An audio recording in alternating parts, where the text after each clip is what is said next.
Just got the notice today. Wow. Good evening.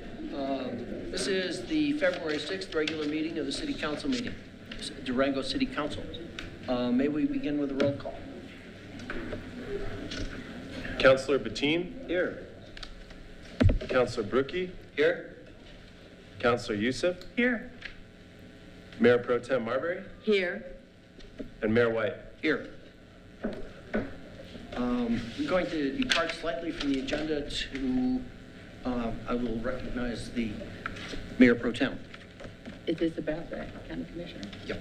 Okay, I have asked the county commissioners to come tonight to city council, and Commissioner Westendorf is here. So Commissioner Westendorf, if you'll come to the podium and just tell the audience your address, please. Sure. For the record. Thank you very much. I appreciate this opportunity. I thought I would be further down the agenda, but I came adequately prepared, I believe. Thank you very much. My name is Julie Westendorf. I'm the La Plata County Commissioner. Our business address is 2 blocks down East 2nd Avenue, which is 1101 East 2nd Avenue, Durango, Colorado. And as you know, I think city councilors and hopefully most of the folks in the room, La Plata County is revising our land use code right now. It is a high priority for all 3 commissioners and has been for a number of years. We needed to start with updating our comprehensive plan, which we successfully completed last year. And we spent part of the time last year getting ready for the land use code, which we released a draft Module 1 in November. Module 1 covers land uses. It's one of 3 modules. So we also have Module 2, which will deal with processes, and Module 3, which will deal with development standards, are still forthcoming. Now, you may be aware that this land use code got some attention, and with good reason. We've had 2 large forums to discuss it. One was at the Oxford Grange on Highway 172, where approximately 400 people attended, and then we had a meeting, a public comment meeting specifically for this purpose at the fairgrounds a couple of weeks ago, and there were approximately 1,000 people at that. So, as in most processes where you get a lot of people to turn out, it wasn't because they were all happy with what we had released. And in honesty, the commissioners also thought there were a lot of things in the proposed code that needed to be changed. And so we had, the code was released in November, and then public comment on the first round closed about 2 weeks ago, 10 days ago, something like that. So we are in the process of incorporating a lot of the comments that we heard from the public, as well as comments from the board and staff as well. So that being said, just if I want to clarify for anybody watching, this code only applies to the unincorporated parts of La Plata County. So if you're a city resident sitting here, this doesn't apply to any property you own in the city or in the town of Ignacio or Bayfield. It doesn't apply to federal lands, and it doesn't apply to substitute lands. But everywhere else is where our code is applied. Our code was last significantly revised in 1987. We've made incremental changes over time, but it's time for us to really get it brought back together. So we're revising it for purposes of improving predictability for businesses and for subdivisions, reducing the cost of processing, and reducing the time it takes. We think this is really important for enhancing economic diversity and development within La Plata County. We hear consistently, and anybody who's been to an Economic Alliance meeting has heard how cumbersome our process is, and that it discourages expansion of businesses that exist here now or new businesses opening up. I was going to go into some detail about it, but I'm not going to. Just for suffice it to say that we're introducing the concept of zoning, which we're one of 4 counties in Colorado that doesn't have zoning. Out of how many? One of 4 out of 64 counties. So we're one of the 4 out of 64 that doesn't have conventional zoning. Animas Valley does have zoning, but the rest of the county does not. And it's not a foreign concept. to the city or to the town of Ignacio or to the town of Bayfield, but it is a new concept for most of La Plata County, and I think that's where a lot of the public's concern has come from, in a concern that zoning reduces property rights. I personally have a different view in that, as having been a real estate broker and knowing the value of entitlements that come through zoning, that zoning I would say for the vast majority of properties ensures rights as opposed to taking them away, but there are people who disagree with that viewpoint, and so a lot of our conversations have really focused on how do we find something that can be workable for a broad spectrum of people. One of the things that we hope this code does is enhance the entitlements of property uses. Right now, every project has to go through a complicated process, and we want to streamline that and make it easier. We want to enhance and support economic diversity and focus on adequate infrastructure, but also support agriculture as well. And for folks who maybe have read things in the newspaper, are involved in this conversation or have read the comments, there was confusion as to whether existing uses would be grandfathered in. That provision is in the draft plan. It will remain in the draft plan. However, it's written in a way that you wouldn't know you were looking at grandfathering. So that's a big part of what we're going to do, is make this a more understandable code that people can pick it up and read it and know what they're looking at, as opposed to something that's very technical.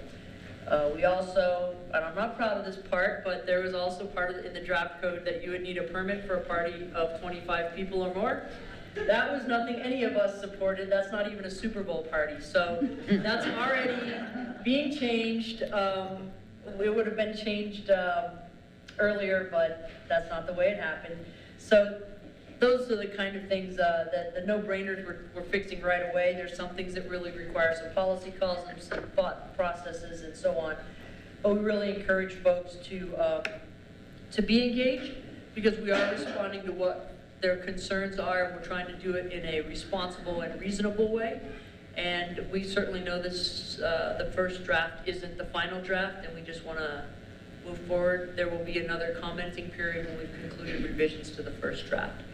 And if it's all right with you guys, once we do get some direction on this, we'd like to come back and just share with you where we're going into the future. But certainly it's important that you as leadership of a municipality within the county, and where we have intergovernmental agreement, know where we're at and how we hope to get elsewhere.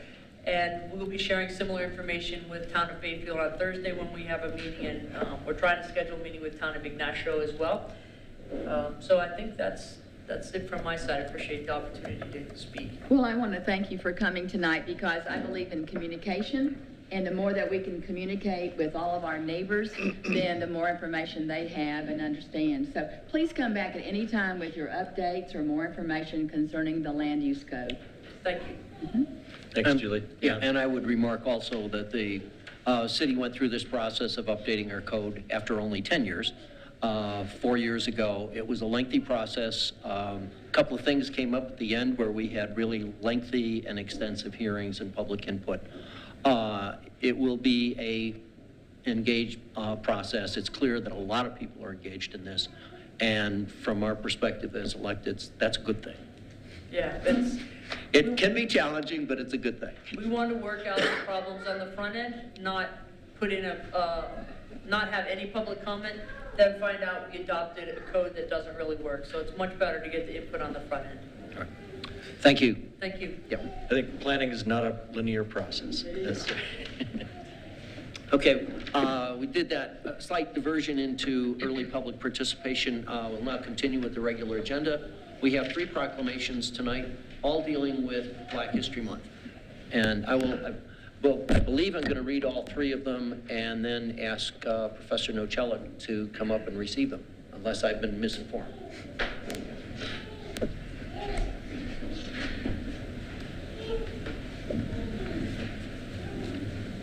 Okay. The first proclamation is Durango, take the bus for Rosa Parks Day. Whereas all Durango citizens should foster and promote a racially equitable community, and whereas Durango recognizes the importance of Black History Month and racial justice, and whereas Durango values public transportation as an important city resource, and whereas Durango warmly welcomes everyone into this town for a visit or to live, and whereas Durango works hard in building a healthy economy by having its citizens use public resources such as public transportation, and whereas Durango takes the bus for Rosa Parks Day was to celebrate Rosa Louise Macaulay Parks' birthday, which was February 4th, for her work against segregation and racism. Whereas Parks' refusal to obey the bus driver's order to move to the back of the bus on December 1st, 1955, resulted in her arrest for civil disobedience and in becoming known as the First Lady of Civil Rights. And whereas the City of Durango, in honor of Rosa Parks' work, is encouraging residents to ride Durango Transit.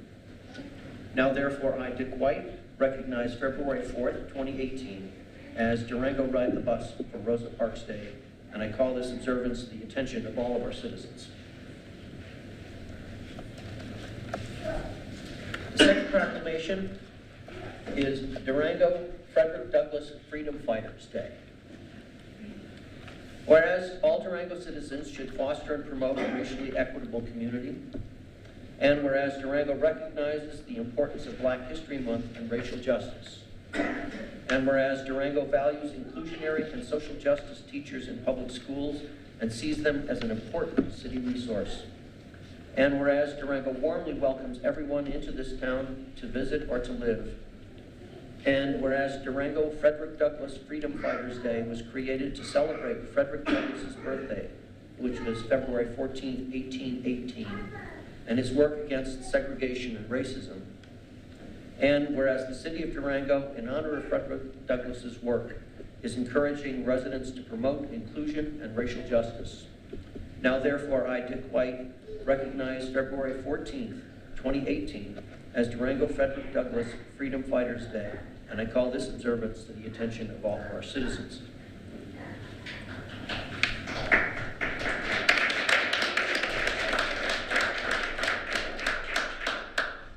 Durango Go to School for W.E.B. Du Bois Day. And I have to comment that I had to look up and double check. I've never double checked in all of my life exactly how one correctly pronounces that name. I've always thought of it in the French, and I looked online and they said, well, he pronounced it Du Bois. So there we are. Whereas all Durango citizens should foster and promote a racially equitable community, and whereas Durango recognizes the importance of Black History Month and racial justice, and whereas Durango values public education as an important city resource, and whereas Durango warmly welcomes everyone into this town for a visit or to live, and whereas Durango works hard in building a healthy economy by having its citizens use public resources such as the Durango Public Library, and whereas Durango Go to School for W.E.B. Du Bois Day was created to celebrate W.E.B. Du Bois' birthday, which was February 23, 1868, for his work against segregation and racism. And whereas the City of Durango, in honor of W.E.B. Du Bois' work, is encouraging residents to go to school.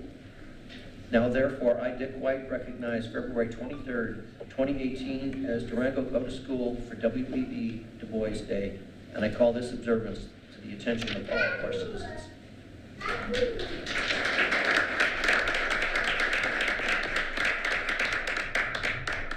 And I was told Professor Nocello would be coming up, but I won't be surprised if the right one is with him. It's a family affair. Thank you so much. Welcome.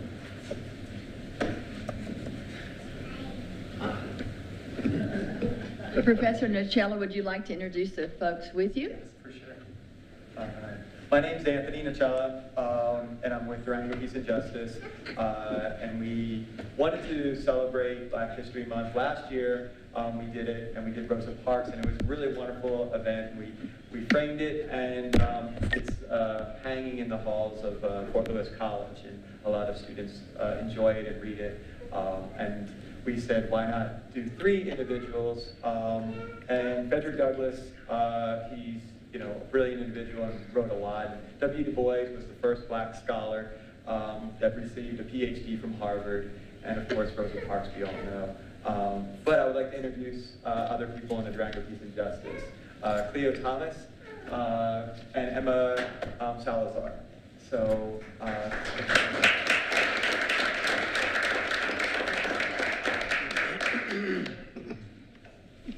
Okay, I was going to make sure you took the documents.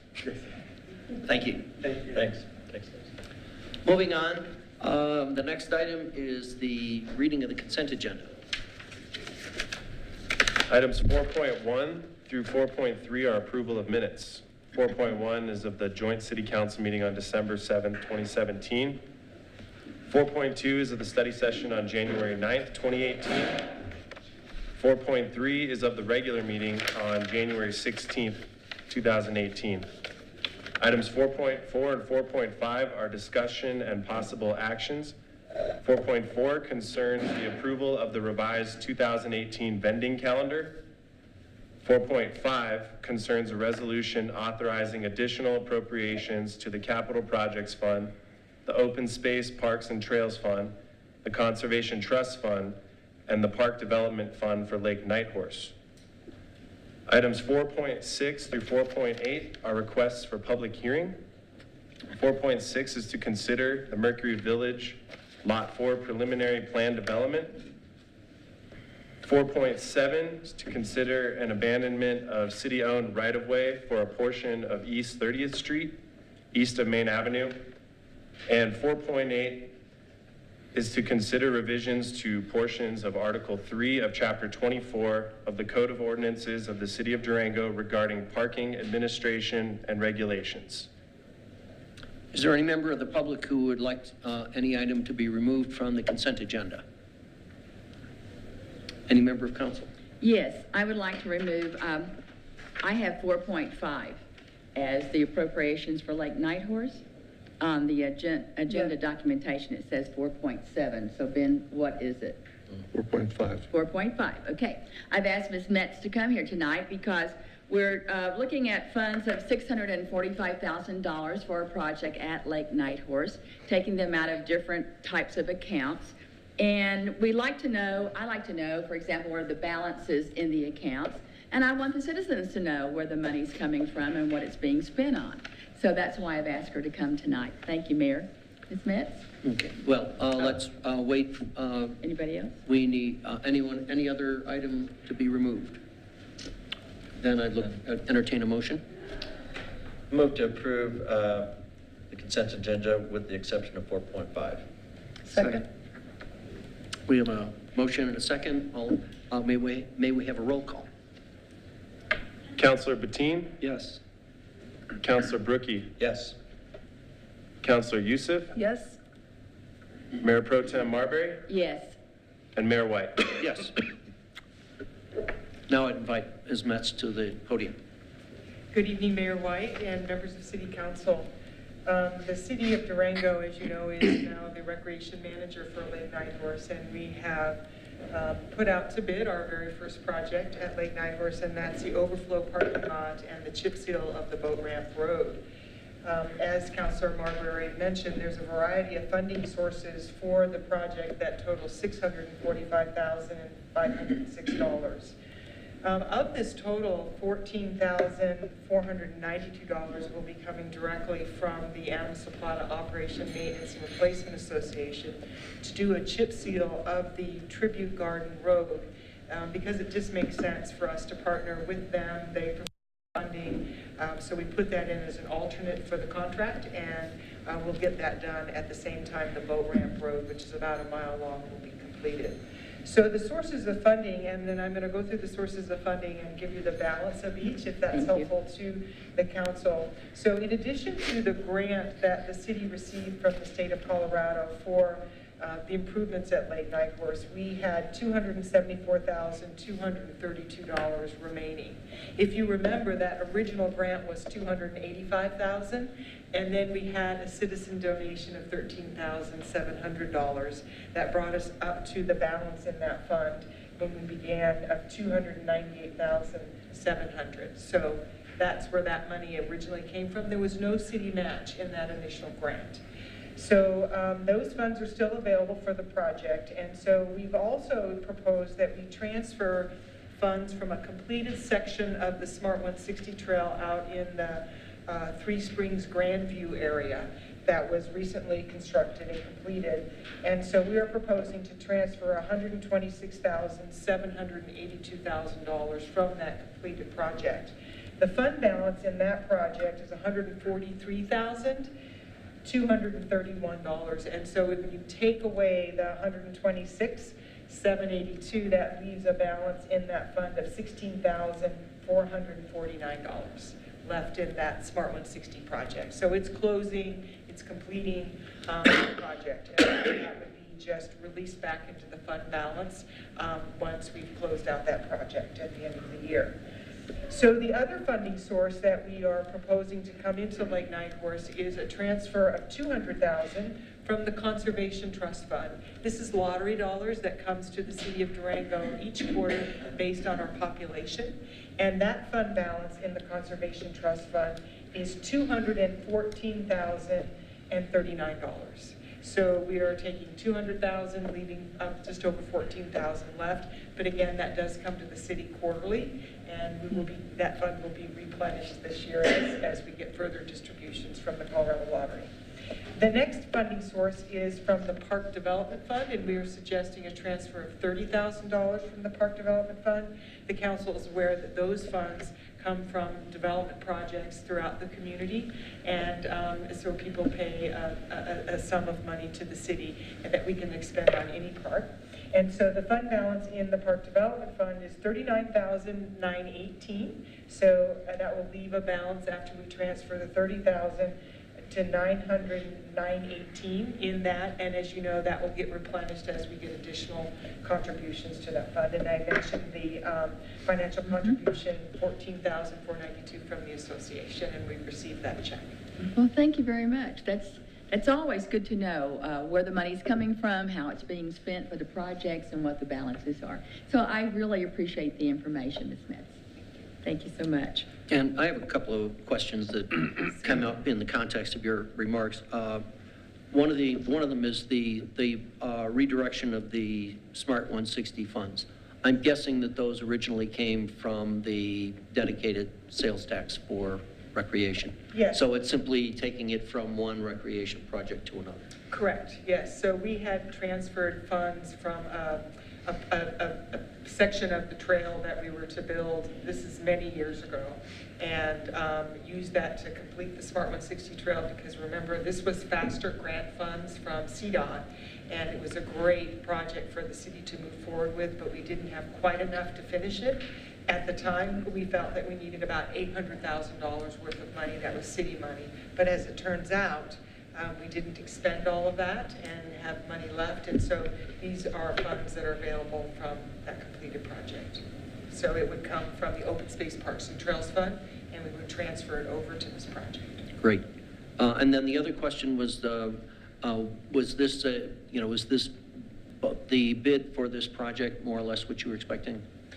The actual amount for the parking lot, the base parking lot, was about what we expected, but the chip seal of the road was actually more expensive than we had estimated. And so we obviously had several bidders on this project. They were all competitive pricing, but that was a little higher than we had estimated, the chip seal itself. Okay. Has that got to do partly with just the general market conditions and for construction? Yes, I would think that that would be an accurate assumption. Yeah, okay. Thank you. Any other questions? Just curious if we had local bidders. Yes, the contractor that is going to be awarded the contract is F&M Construction, and they are local. Oh, that's great. Thank you very much, Ms. Yeah. Metz. Thank you. With that, Mayor, may I have the resolution number, please? I didn't get that, Ben. Do you have that? I'm sorry. I had it notated down. I don't know that I have that with me. Okay, well, I can go ahead then and just say, I move to approve the attached resolution authorizing additional appropriations to the Capital Projects Fund, Open Space Parks and Trails Fund, Conservation Trust Fund, and Park Development Fund. Whatever that resolution number is. Second. A second. Okay. May we have a roll call? Counselor Youssef, Yes. Mayor Pro Tem Marbury, Yes. Counselor Bettine, Yes. Counselor Brookie, Yes. and Mayor White. Yes. Moving on, the next item on the agenda is public participation. We invite any member of the public to address the council on topics that are not otherwise set for hearings of this agenda, and there are none. Each individual may have 5 minutes unless you're speaking for 3 or more, in which case you can have 10. Good morning, council members. I'm Pat Rusted, 465 East 6th Avenue, and I want to give you just 2 very brief statistics about sexual assault leading into a Me Too project. Every 98 seconds, an American is sexually assaulted. Every 8 minutes, that victim is a child. And I'm Marcy Young. And do you want my address too? Yes. 5556 County Road 510, Ignacio. It is Tanya Burke who identified the power of the phrase Me Too. She founded the Me Too movement in 2006 because as someone who had experienced sexual assault herself, she wanted to do something to help others who had also survived sexual violence. So, with all the present dangers of sexual violence that we are hearing about today, we are inviting everyone to march in solidarity to end sexual harassment, victimization, and assault. The Women's Rights Committee of Indivisible Durango has organized this event.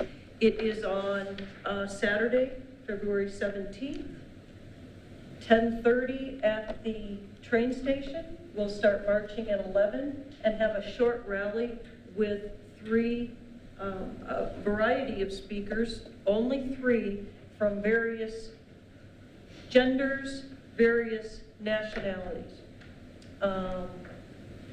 Did I forget anything, Pat? I don't think so. Where do you march to? Oh, we march to Buckley Park is where the rally will be. Thank you. Sure. And there will be some tabling of service organizations there. Thank you very much. Thank you. Does anyone need a copy of the flyer for your office? Why don't you leave it with us? I'll take one. Thank you. Thank you. Thank you. Thanks.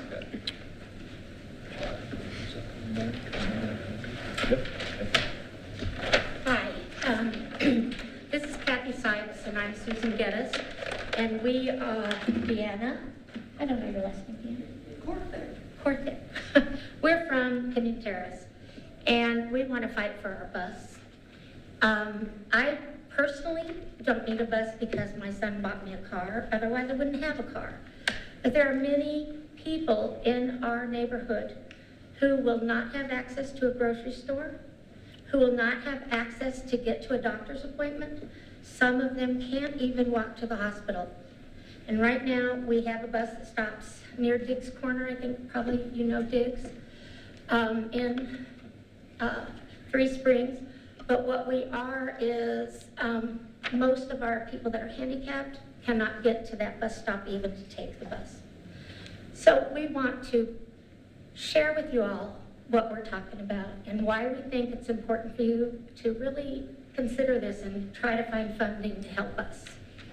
So we've come up with some things. One of the things that we feel is important is that some of our kids take the transit bus back and forth to school.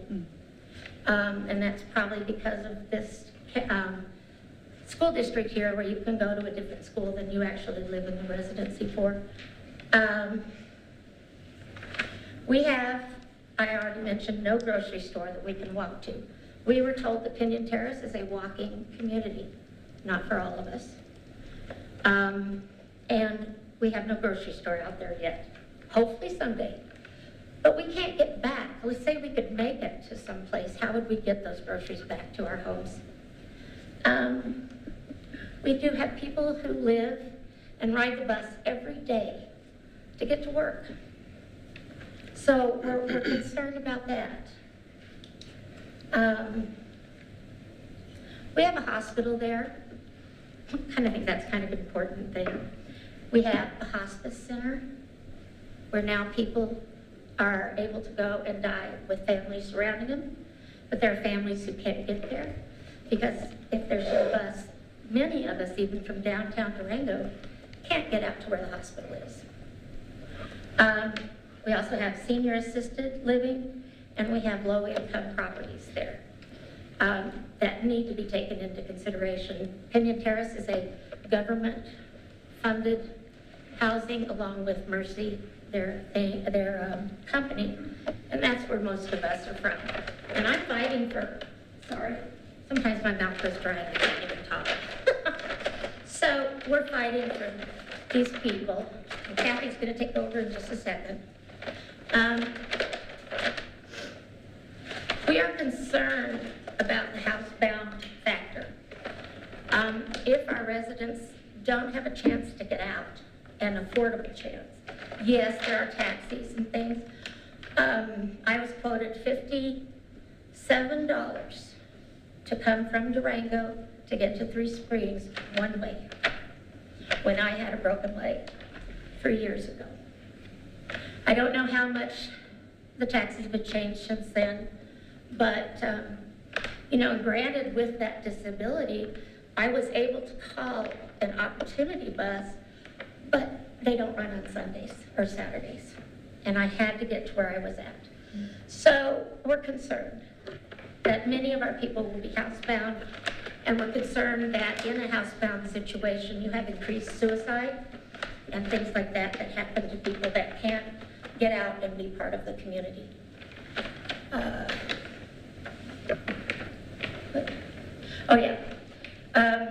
That's partly also that we feel that we all deserve our own independency and our abilities to be, and I wish I could say that everybody out there could afford a car and could drive in. Maybe they shouldn't have put a low-income property out there, but, it's a need. I really feel it's a need. And now Kathy's gonna talk about a few things. Where do you want to start? Back there. Okay. I'm Kathy Sykes. I live in Pinion Terrace as well. I live at 20 Primrose Circle. Susan lives in 80, and Susan was 2001. She lives in 2001. Deanna lives in up in the 80s, and also Maryland was here earlier, but she had to go home.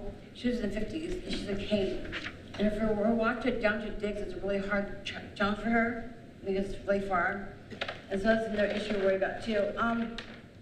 As Three Springs gets bigger, we're going to need more services out there as well. I take the opportunity bus as well to go back and forth sometimes too, but for me, going to Walmart real quick, I can hop the Walmart bus and come back in a half hour, an hour. I can get on the bus to where I'm at, then get to Walmart and back, and then an hour time's great. But if we lose our bus, we can't get in forth we want to as quickly. Doctor-trained buses is nice, but if you want to do some last minute shopping, and it does get busy. I mean, right now, we gotta get the Sunrise only do things regularly to go Rexham back and forth. They'll have you can't do it. You're stuck at home all the time. And also, I live right now in A&D. It's A for disability. I'm very low income. And because of that, I can't afford a taxi cab. And our bus we have is wonderful because the guys, the bus drivers, they're there for us. If we need extra help, like Deanna uses a walker sometimes on the transit bus, and they make sure she's okay. They make sure they're for her needs. They make sure that they're not shove her around. They help on the bus and take town for her. Then it shows her around. The bus drivers are good. Uptrain buses are good, and the bus is cut. We lose 7% of our full-time employees. That means they're going to lose their jobs, and they're going to lose our good drivers. Our drivers we have now are dependable. We know who they are, and they're there for our needs. They know who we are personally, and they make sure that we need what they need for us. I mean, they take care of us and with their groceries and all that, and everything else. But yeah, I just think that we need it more, and also I also think that we need to like just realize that I know that you guys want to cut budget cuts. And I was told the Roadrunners would come help us too as well. The Roadrunner is on a hospital, and Deanna can't walk to the hospital, or Maryland. The people who are more disability can't walk that far for them. And they come out, but they're not there all the time for us. And they will know our needs, our disability needs. The transit drivers are really good for us. They're specific for us. And I don't want to see our good drivers lose their jobs, because they're really helpful. They're caring and they're really super to us. So, is that it, ma'am? Well, one of the things we would like to say is that right now the, bus stop has been taken away because of the construction in Three Springs. So you can't get around our apartment area. There's a lot of growth out there. And I think that maybe there'll be more and more people wanting to use the transit system. Downtown's not the easiest place to park sometimes. And, and the fact that we can buy a bus ticket for a month for $25 for disabled, right, or 20? It's 20 for the low income disabled. Yeah, 20 for low income disabled, and those of us who don't qualify in that area qualify for $35. As you know, a tank of gas costs about the same, but it only lasts a week. So please listen to us. Please find another way to support our bus, to fund it. I've heard rumors from one way to another that things weren't done right, things weren't this, and that doesn't really matter at this point. What matters at this point is we are people that do need to be supported. And we are part of the community. We aren't, we don't really want to get thrown away. And I sometimes think as handicapped or some of us with our disabilities in other areas, we feel that way. And so I'm just petitioning for our entire community. Please think about us. And also we had a bus stop at 80 Primrose, we had a bus stop at Upper Primrose and Lower Primrose before. They took us down to Diggs, and we just asked to get our bus stop back at 20 Primrose at least. So Deanna wouldn't walk so far, or Maryland, because we're 20 Primrose to go there, you could do a bus stop right around there, it could go through and out, it would be easier getting it out without going to the main hill. That make the people who are really disabled be easier than going all the way down Diggs to help them out as well, to provide them the walkers. Deanna walking down Diggs takes a lot out of her. I mean, or one day there was a long walk. I think it's you, but it was a long one for her. In Maryland is housebound right now because she can't get down to Diggs. And so we serve a bus, we went to a bus stop, at least at 20 Primrose Circle, at least at Lower, so we can get people to disabled to get back to us. So thank you for your time. Thank you very much. Thank you for your input. Okay. She did it for you. Okay. Thank you very much.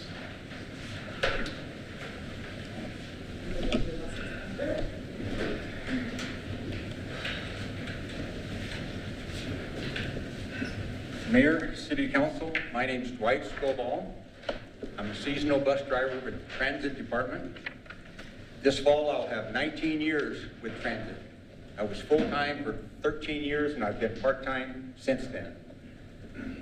In those 19 years, I've seen many, many changes with the Transit Department. Some were bad, most were good. Right now, we have a fantastic system. That is bared out by the fact that in 2017, we got an award for the best transit system in Colorado for a city our size. So everything has been terrific. I have sympathy for the ladies down in the Three Springs area and the hospital area.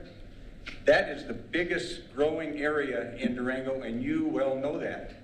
And we're going to give up on that. I heard tonight that the Roadrunner is going to start servicing the Three Springs area, but are they going to service it every 30 minutes like we do? Are they going to go to Primrose? I doubt it. We have to get to the hospital is what we've been told. Not only are you cutting the Three Springs Hospital, you're cutting Route 4, which is the term for Highway 160, the Crestview route. Mayor White wrote an article for the Herald in December. I read it with interest.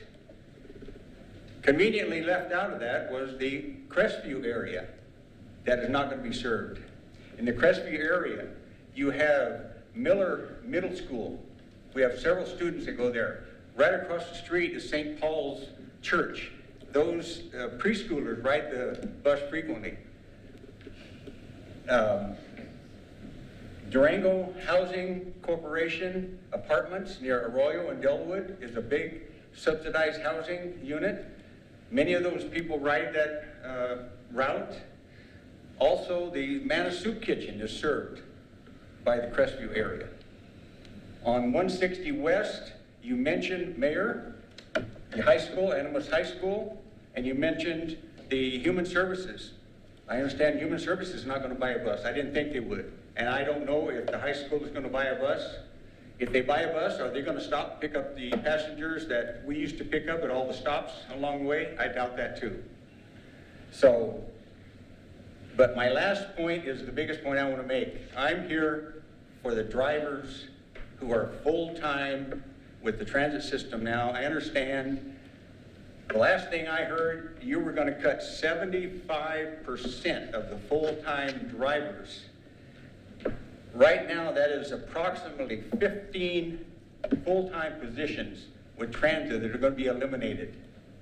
You're going to have to hire more employees to make up for that loss because you're increasing the hours to 10 o'clock at night. You're adding another day. You're adding Sunday, adding those hours, and then compare that to decreasing Route 4 and the hospital route.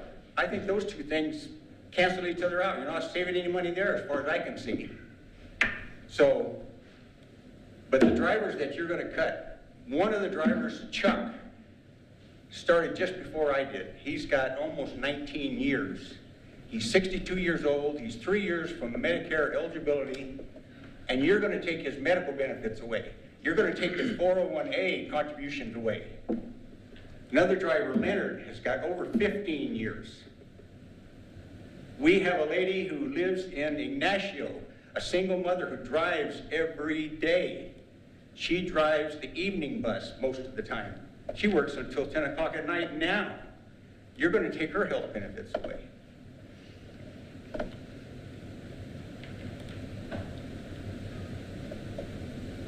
I just can't see it because this scenario has been in the works for a while. You should have known, somebody should have told you that these grants were going to end, and you should have been preparing for it, but you weren't. Not all of you were on the city council back when this was started, but some of you were. You should have been preparing for this scenario a long time ago, and this fiasco would not be happening. You can spend foolish money on organic fertilizer, but you can't find a way to finance transit. I think transit is not high enough on your priority list. Sorry about that.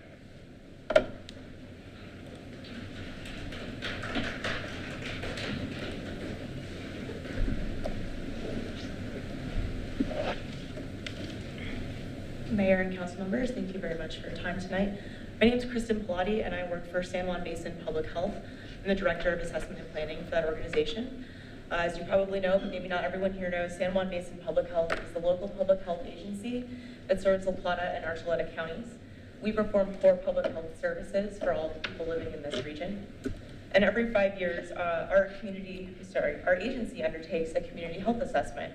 We use community feedback as well as health data from our region to determine the top public health and environmental health concerns facing people in Archuleta and La Plata counties.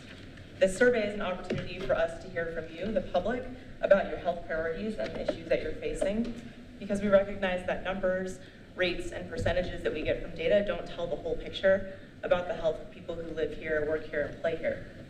We want to hear from diverse members of the community, so it's very important to us that we hear all voices in this process, all walks of life, not just one particular segment or sector. We've seen that the city of Durango has been a leader on some community engagement. Most recently, your survey on the future of parks, open space, trails, and recreation, which a lot of us have taken. So thank you for leading by example. We intend to use a similar feedback process to create future strategies, programs, and outreach to protect human and environmental health and to inspire well-being in our community. So we've created a community health assessment survey. It's available in English and in Spanish. It takes about 12 minutes to complete based on what the feedback we've seen so far, and all responses are anonymous. We do ask some questions in that survey about demographics, but it's not linked in any way to something that would identify a person taking the survey. The survey is available online at our website, which is sjbpublichealth.org. It's just a main link on the front page, so if you get to the San Juan Basin Public Health homepage, you'll see it right away. And we also have paper copies that we're making available throughout the community. Currently, we have them in our office at 281 Sawyer Drive in Bodo, also at Durango's library, and at the La Plata County Department of Human Services. We'll have additional locations with paper copies of the survey if you prefer to fill them out that way instead of going online. If anyone here is interested in learning more and being in a focus group to talk about issues instead of just filling out a survey, or if you want staff to come and present to an organization, we're happy to do that as well. So you can contact me. All of my contact information is on the website, and I also have cards that I'd be very happy to give you this evening. Results from this survey will be compiled into our community health assessment, which is published in the third quarter of this year. And then that will turn into our public health improvement plan, which is a document that guides the next 5 years of our work for the community. Thank you very much for your time. Thank you. Does anyone else wish to address the council tonight?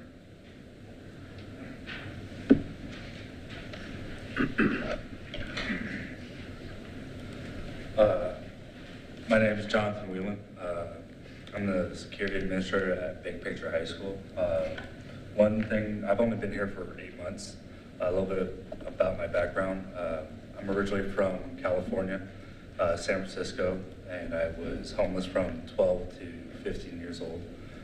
So my heart goes out to the homeless, and I just growing up in my family, I was always the one that would help other people, and that's kind of what I want to continue on doing. And I didn't know if there was anything specifically for Durango that's going to be helping the homeless. I know there's the Manna Soup Kitchen, but I had a thought when I was in college in 2011, and I haven't had the opportunity to actually start it, but I thought you might be interested in it. I recently graduated from the Earthship Biotecture Academy in Taos, New Mexico, where I learned how to build airships. Probably you're interested. But most of these airships not only are made out of recycled material, allow sustainability in all forms of water, but for Colorado, we can't collect rainwater, so that will just be hooked up to the grid. It'll be able to grow its own food for the individuals living in them. But I have here blueprints with me, if you're interested in looking at them later on, for a 2-studio building that is 745 square feet that only costs anywhere between $15,000 to $20,000 to build. If there is to be a homeless shelter or homeless shelter community in any shape or form, I think that these would be the best possible buildings to build for them. As for placement, exactly where, I don't know if any of you can answer this, but is the Durango gravel pit part of the city or individual that owns it? The city doesn't own any gravel pits. Okay. Because one thing about scarred land is that with these houses, it would be able to rejuvenate the land itself, and with it being close to town, but also out of the way in some form of a sense, it would be an inexpensive location to actually build these homes and start the community there and help those in need. Thank you. Thank you. Thank you. Thank you, Mr. Whalen. Johnson, if we can get your contact information, that'd be great. Absolutely. Sure. Do you want to notate it on there? And then I'll give it to you.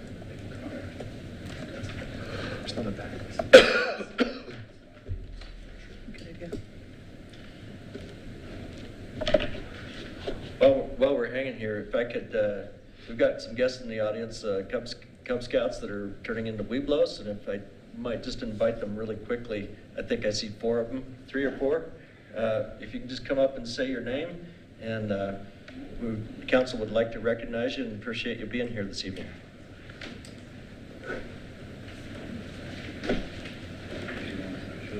As well as your PAC leader. Is it PAC still at the Webelos? Yep. Yeah. Just stand up there and anywhere and say your name and rank if you got a rank. Webelos probably. My name is Gus Yanweebles. My name is Ray and I'm a Weeblo Arrow of Light. My name is Aiden and I'm an Arrow of Light. My name is Caleb and I am a Tenderfoot of Boy Scouts. And for those of you guys that don't know, Councilman Berkey is actually an Eagle Scouts. We are well represented here. Thanks. Yeah. So thank you for recognizing us, but we try to bring these guys when they become Webelos. These are all 4th and 5th graders except for Caleb, who is a 6th grader now and is learning to use his leadership skills by working with the younger scouts. And we always like to bring them to a city council meeting so they can learn the great work that you guys do in shaping and running our city and how they can become engaged and informed citizens of their communities. So. Thanks so much. I Thank you. appreciate it. Thank you. Thanks. Thank you, guys. Congratulations. Yeah.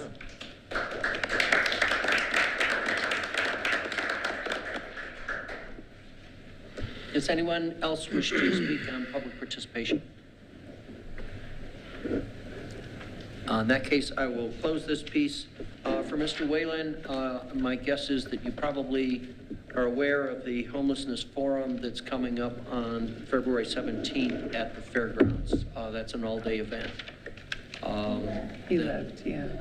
That is I think, an important piece of gathering community input on this. I would also invite Assistant City Manager Amber Blake to address the issue of the challenges that we faced with the transit system. And we indeed did know this was coming. We've been looking at it for a couple of years.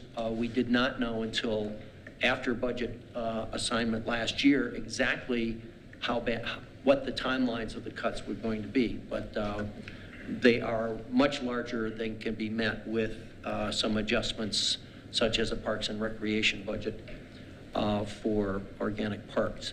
And that's people may be aware of the fact that the council last year raised parking tickets to $25. That managed to cover the deficit for that 1 year, but now with our grant funding ramping down, we are in a very, very challenging situation. And I would ask Ms. Blake, who's been front and center both before and since, to address some of these issues. And I might add to the mayor's comments. We're so blessed in the city of Durango to have a transit system as Rice noted, of this quality for as many years as we've had it. No other community of our size has a transit system at all.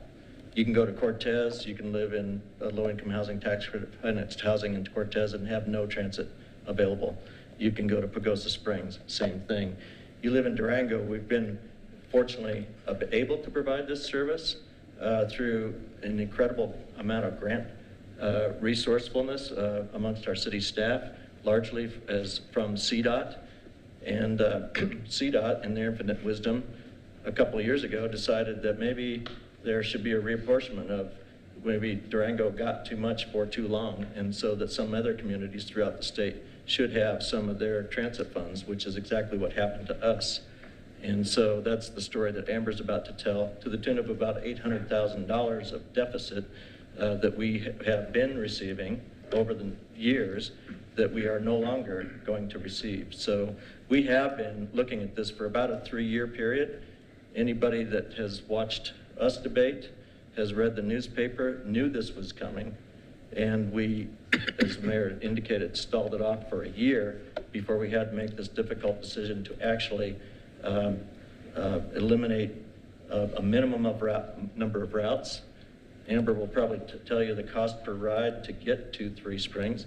I particularly felt that, yeah, why would we cut the medical route, fastest growing part of Durango route? It's because it is also the most expensive route per rider known to on our system. So Amber's about to tell you about other options. We wouldn't have done this without another option. I don't think any of us would have made this choice to leave anybody high and dry without transit. So with that, Amber, thank you. Sure. So as Councilor Brookie mentioned, we have been discussing this with City Council for many years. And Council has made not only one increase, which was last year with doubling the parking ticket rates. They doubled parking meter rates the year before that. We also interlined routes and cut $225,000 from the budget or increased the savings so that our operating budget was decreased. So over the last 4 years, we've probably reduced the amount of funding or increased the revenue, one or the other, or expenses or increased the revenue by the tune of about $1 million. So we're talking about an operating budget for the current service that is recognized as the best rural service in the nation, not just the state of Colorado. The best service in the state of Colorado for more than 5 years. We're looking at a budget cut, like Councilor Brookie mentioned, of about somewhere between $700,000 and $1 million. And Dwight is correct. You cannot just take a bus off of the road without someone losing their job. So we are faced with a wicked problem. I can guarantee you that I never in my life woke up and said, this is the problem I would like to be facing. Nope. Neither did we. Exactly. And there's not a solution that can solve the problem for everyone tomorrow. So what staff and city council are intending to do is to find the best solution in the short term in hopes that the community will be supportive of finding a long-term solution so that we can build back to the system that we have today or have an even better system. We've heard from the public over the last 8 years that the public wants more service, shorter wait times, so closer headways, and more days of service, so expansions. Well, that's not at all what we're talking about. We're talking about the opposite, knowing that the long-term vision is something better than we have today. So in order to get there, staff has examined the efficiencies of all the routes. Now, that's the data side. That's the side of the numbers. So how much does it cost for Durango Transit to transport an individual to Three Springs? When you look at the ridership and the cost of that route, it's over $13 a trip each way. That's better than the cost to you for a taxi, but that's not something that we can pay for when the subsidy goes away, and the subsidy is the grant. So you look at the number of riders and the cost per route, and what that does is it says you cut Crestview, you cut 160 West, and you cut Mercy from Walmart to Three Springs. That route. Those are the routes that are the least efficient. That does not mean that they don't impact people's lives, because they do, drastically. So in order to mitigate the negative impacts, we are working with Roadrunner, and you're right, it's not 30-minute service, and it does not go door to door, and it does not go up to Lower Primrose and Upper Primrose. But for those that are able-bodied, it's not everyone, it provides service 6 times a day on a reliable schedule. And if you have one of those passes, there's no fare to you. Your pass counts. Your $20 a month, low-income disabled pass gives you a ride on that bus. That's better than nothing, but it's not perfect. The Opportunity Bus is not changing. So for those of you, and it's not perfect, but it still allows you to get from point A to point B if you're qualified. How much does it cost for the opportunity bus to come out to Three Springs and pick up one person? It's about $50 a trip, One way or two? one way. That service is not getting cut, that is mandated, and we could reduce that because you only have to provide it in your service area during your service hours. But if we're gonna have a bus and we have to face these cuts, if we can provide that service, it is our responsibility as a community to provide that service. So it's still there, that is not on the chopping block. Okay. Hold on a second. I just said, okay. No, she had her own race. So, those are pieces. There are other opportunities now that there may not have been when you broke your leg. So, I don't remember, I was back then. Okay. So, Uber and Lyft are available.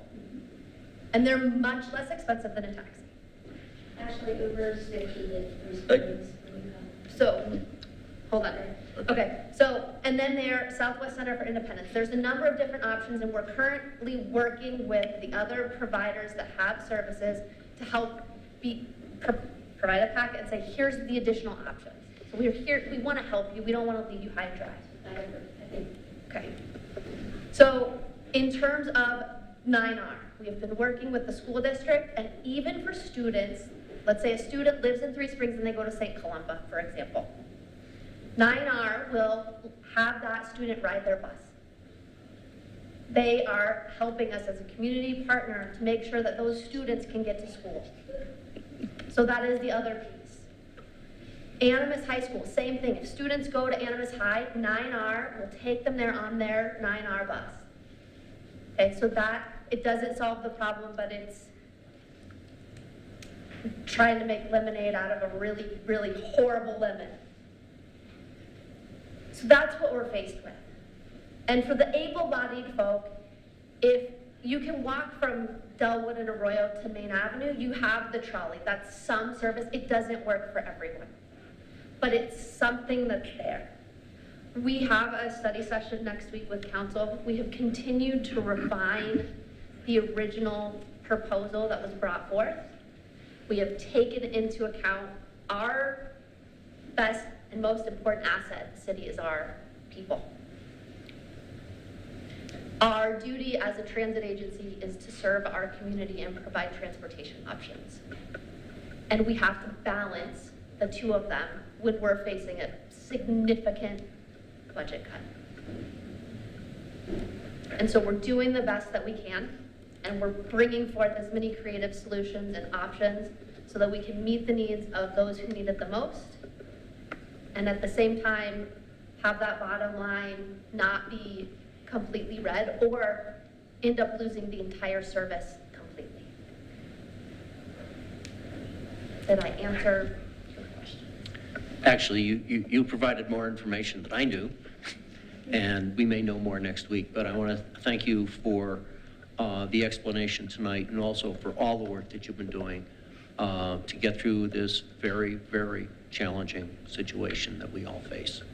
I can assure the public this was not something that that the council embraced with enthusiasm, but it's simply trying to have a solid foundation that we can build back from. And then for some good news, it's not the only problem we've got. I mean, transit is intrinsically related to housing location, as has been pointed out here this evening. So when we as councilors look at community building and taking us into the future, maybe we shouldn't have allowed housing to be in a situation like you're in. You know, so in the future, that's one of the things you'll see as part of our character districts now is that we promote housing development and density development along transportation corridors so that people have a more direct access to transit and that we can, with our limited funds for transit, serve them better. So, you know, housing is directly linked to transportation. Obviously, all things relate to transportation. It is our number one issue at looking at how we survive as a community. And we will be looking at creative ways to solve all these problems monetarily. It all comes down to money. And what's the appetite for the taxpayer to pay for a number of these issues? Affordable housing, transportation, and a number of things that remain unfunded in the city of Durango. So that's what we all have to look forward to, is how we're going to pay for these things in the future. Or do they go away? And hopefully that's not the case. Thank you.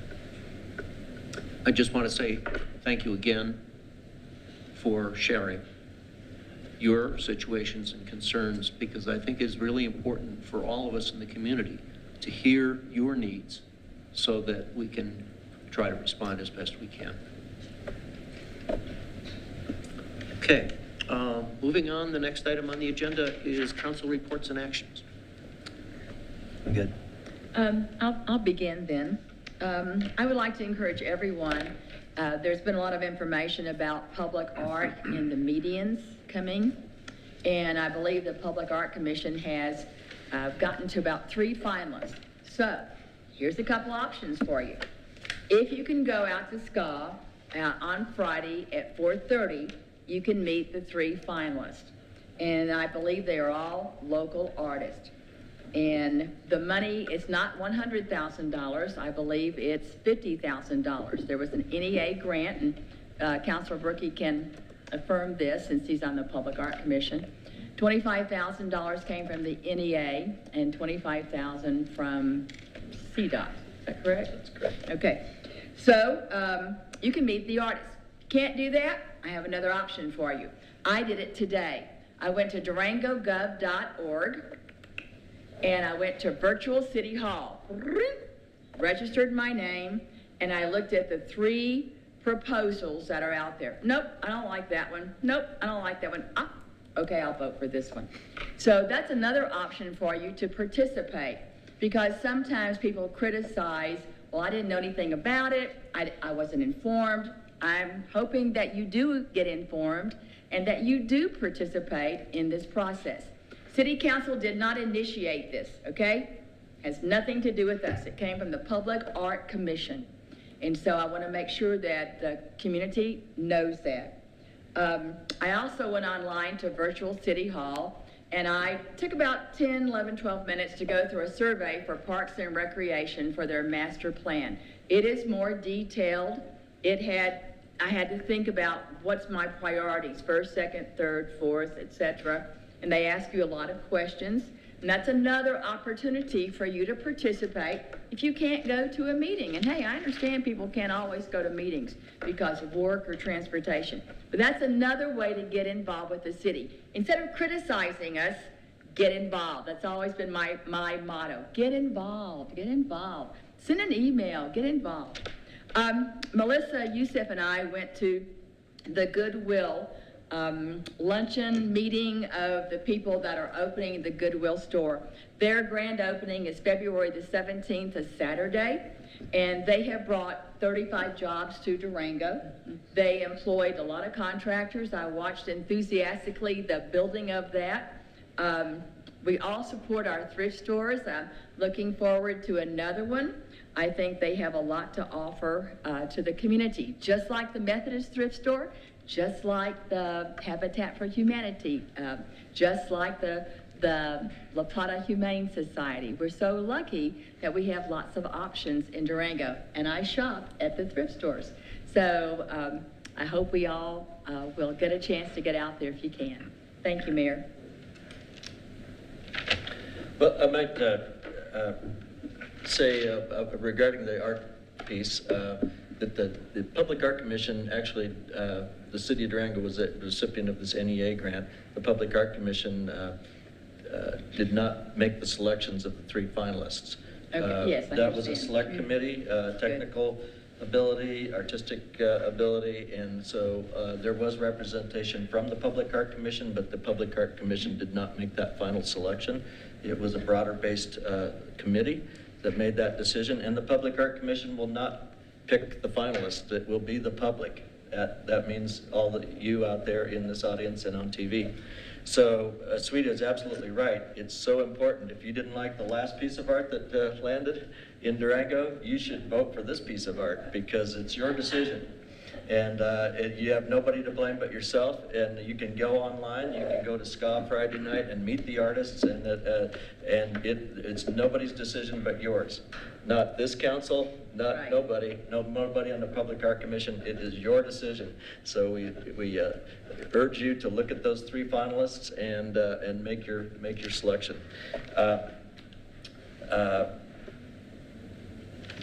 That's all I can think of about that. I'll Thank put you you. back in a second. I attended Local First's State of the Community Annual Member Meeting. It was the first venue that they have had of that type. Well-attended meeting at the Durango Arts Center with local businesses present, local nonprofits. Mayor's Youth Advisory Council members spoke. Our city manager was present. Our assistant city manager was present. Everyone was there to support Local First's commitment to encouraging investment in our community through their various programs. They have Shop Local, Eat Local, Act Local, and Create Local. And I think that what they're recognizing is that when community members are more committed to and connected to their community, they're more likely to vote, volunteer, donate charitably, and pay taxes. So we are all hoping that people will look at Local First and become members, local-first.org. I also attended La Plata Economic Development Alliance's annual Chairman Circle meeting. These are the larger investors of the alliance, and it included representatives from the hospital, the tribe, Durango Mountain Realty, Alpine Bank, Stone Age, and the city of Durango, the city of Bayfield, the city of Ignacio, and the county. Our city manager, again, gave a very good discussion and presentation of all of the initiatives the city has underway. This is a very nice small meeting format for the Alliance board members to understand what programs and initiatives that the Alliance has underway that are most beneficial for their members. It was clear through these discussions that one of the key resources that the Alliance provides is connectivity through their monthly investor meetings and CEO network meetings. Also discussed was the annual economic summit that the Alliance provides and puts on. It's a very highly regarded meeting and well attended. And also discussed was their trailing spouse program. This is a very beneficial program to our investors of the Alliance to help hire and find employment for the spouse and or partner of the new and relocating employee. So that was a very insightful and informative meeting. I wanted everyone to know that as I'm on the multimodal board, as a representative of the multimodal board, and February 23rd is our winter bike to work day. And with this weather, we probably all should be able to bike to work. Also, our winter business commuter challenge is Monday, February 19th through Friday, February 23rd. This is a local competition amongst our local businesses to see who can bike, e-bike, take the bus, carpool, walk, whatever a form of transportation outside of a car. If you're interested in participating, organizations can send their organization name and number of employees to getarounddurango@durangogov.org. And lastly, I just attended the public meeting for the design of Santa Rita Park and Cundiff Park at the Recreation Center. This was a very well-attended meeting, lots of community input on the various designs of those parks, lots of really good ideas coming forth. This is going to be a significant public process that we're engaging in. I commend our Parks and Recreation staff for their efforts to engage the community so thoroughly in these processes. This design process will go through the fall of 2018, and out of that will come a budget for the work for these parks. So it's a very good meeting, and more to come. Melissa, you reminded me to buy local, which is, so I need to plug the groundbreaking for the new Habitat for Humanities Restore. It'll be located out near Three Springs on Design Center Drive, which is just next to the new tile art building in Southwest Appliance. It'll be a 10,000 square foot facility, $2 million added to our community, and it'll be about 10 months of construction, and they hope to open late in the fall. So groundbreaking tomorrow afternoon. The successful contractor was Gita Construction, contractors, I should say, and we're looking forward to getting that project underway. Do you have anything, Chris? I have a few announcements. One, after 2 weeks when I was out of town, I will be resuming my Coffee with the Mayor sessions 9 o'clock on Thursday mornings at Steaming Bean. The major event in my life, other than a week's vacation, was attending the Colorado Community Symposium last Wednesday through Friday. This was co-organized by the Compact of Colorado Communities, the organization that the city has recently joined to partner with communities around the state in our climate protection efforts.